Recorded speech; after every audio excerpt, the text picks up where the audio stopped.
વરસતા વરસાદે વડોદરા શહેરના સ્મશાનોમાં પણ મુશ્કેલી ઊભી કરી છે। સ્મશાનમાં અંતિમ સંસ્કાર માટે ઉપયોગમાં લેવામાં આવતા લાકડા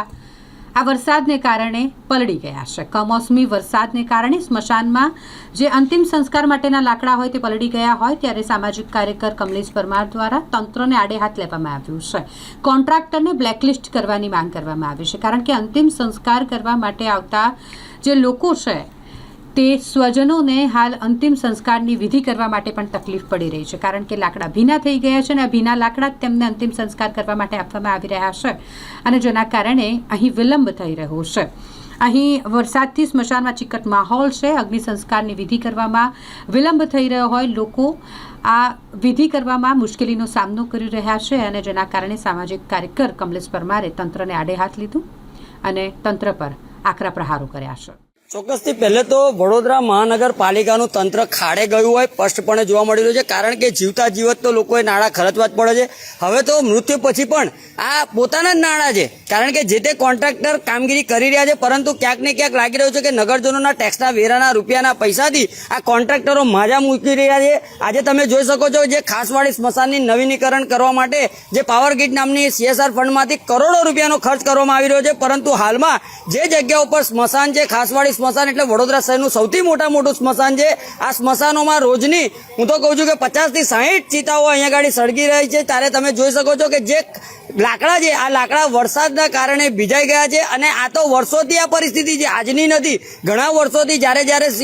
ચોમાસાની ઋતુ આવતી હોય છે ત્યારે આ લાકડાઓ પલળી જતા હોય છે અને ગત ટાઈમે તમે જોયું કે અહીંયા ગાડી અમે અવારનવાર તંત્રને જગાડવાનો પ્રયત્ન કર્યો છે કે ભાઈ તમે લાકડા કમસે કમ એક જગ્યા એવી બનાવો, આટલા બધા જે શેડ બનાવ્યા છે લાખો કરોડો રૂપિયા જ્યારે તંત્રી મંત્રી જંત્રી આવતા હોય છે ત્યારે તમે વાપરતા હોય છે, તો એક શેડ બનાવવામાં શું તકલીફ છે? જો શેડ બનાવે તો હકીકતની અંદર એ શેડના નીચે આ લાકડા ભીજાય નહીં, પરંતુ ક્યાંક ને ક્યાંક લાગી રહ્યું છે કે વડોદરા મહાનગરપાલિકાના સત્તાધીશો સાથે સાથે કોન્ટ્રાક્ટરો પોતાની બેદરકારી દાખવતા હોય છે અને ક્યાંક ને ક્યાંક કરોડો રૂપિયાનો જે કોન્ટ્રાક્ટ છે આ કોન્ટ્રાક્ટરો પોતાની મનમાની કરતા હોય ત્યારે આવા કોન્ટ્રાક્ટરને બ્લેકલિસ્ટ કરવા જોઈએ તેવી અમારી ખાસ માંગણી છે। કારણ કે એક ચિતા પાછળ 7,000 રૂપિયા જેટલી માતબર રકમ ખર્ચવા છતાં પણ જે સ્નેહીજનો જે લોકો આવતા હોય છે, પોતે અહીંયા ગાડી પોતાના પરિવારજનોની અંતિમ ક્રિયા માટે આવતા હોય છે, તે લોકો પાસેથી ઘી મંગાવવામાં આવે છે, તલ મંગાવવામાં આવે છે, છાણા મંગાવવામાં આવે છે। એટલે કહેવાનો મતલબ કે જ્યારે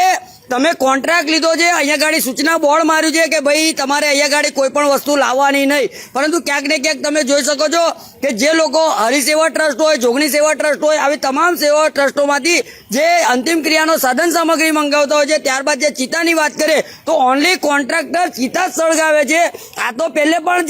જે જલારામ સેવા ટ્રસ્ટ કરતું હતું એ જ પરિસ્થિતિ હાલમાં છે અને જે લાકડા ભીજાઈ રહ્યા છે એના માટે અમારી ખાસ માંગણી છે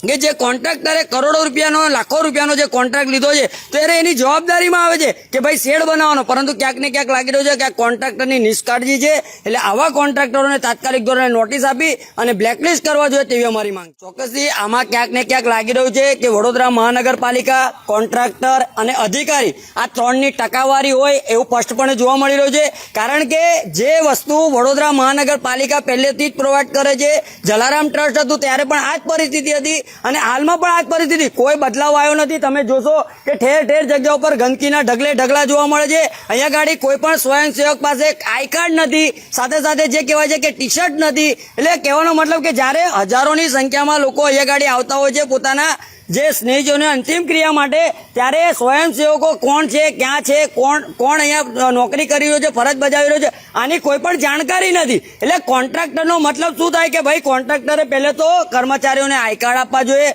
ટી શર્ટ આપવી જોઈએ, એ પહેલે તો ઓળખવામાં જોઈએ કે ભાઈ આ અહીંયા ગાડી આ કર્મચારી કામ કરે છે, પરંતુ ક્યાંક ને ક્યાંક લાગી રહ્યું છે કે આજે સતત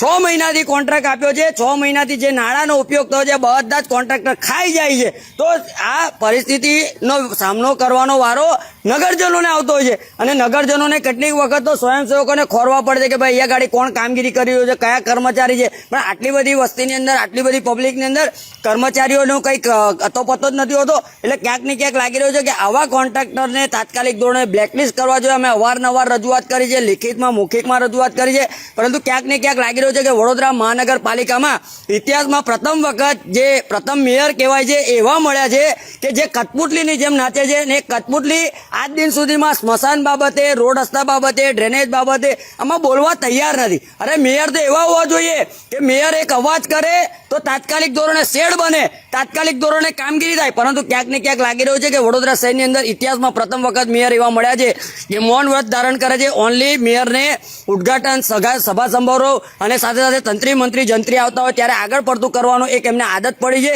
સાથે સાથે આપણા વડોદરા શહેરના ચેરમેન જે શીતલ મિસ્ત્રી સાહેબ છે એમને તો ઓનલી કોન્ટ્રાક્ટ આપવાના છે, કોન્ટ્રાક્ટ મુલતવી રાખવાના, આના સિવાય કશું જ દેખાતું નથી. પરંતુ ક્યાંક ને ક્યાંક હું સ્પાર્ક ટુડે ન્યૂઝના માધ્યમથી હાથ જોડીને અપીલ કરું છું કે નગરજનોની વેદના સાંભળવાનો સમય આપો. ભારતીય જનતા પાર્ટીના પ્રમુખ હોય, સાથે સાથે ભારતીય જનતા પાર્ટીના જે પણ જવાબદાર વ્યક્તિ હોય, તમામ લોકોએ અહીંયા આગળ આવવું જોઈએ, જાત તપાસ કરવી જોઈએ, નિરીક્ષણ કરવું જોઈએ અને હકીકતની લોકોની વેદના જાણવી જોઈએ. કારણ કે નગરજનો ટેક્સ આપે છે, વેરા આપે છે, એડવાન્સ ટેક્સ આપે છે, સાથે સાથે વોટ પણ આપે છે. છતાં પણ જે કહેવાય છે કે નગરજનોને હાલાકીનો સામનો વેઠવો પડતો હોય, આ ખૂબ જ વડોદરા શહેર માટે ગંભીર વિષય છે. એટલે તાત્કાલિક ધોરણે આવા કોન્ટ્રાક્ટરોને નોટિસ આપીને બ્લેકલિસ્ટ કરવા જોઈએ તેવી અમારી ખાસ માંગણી છે.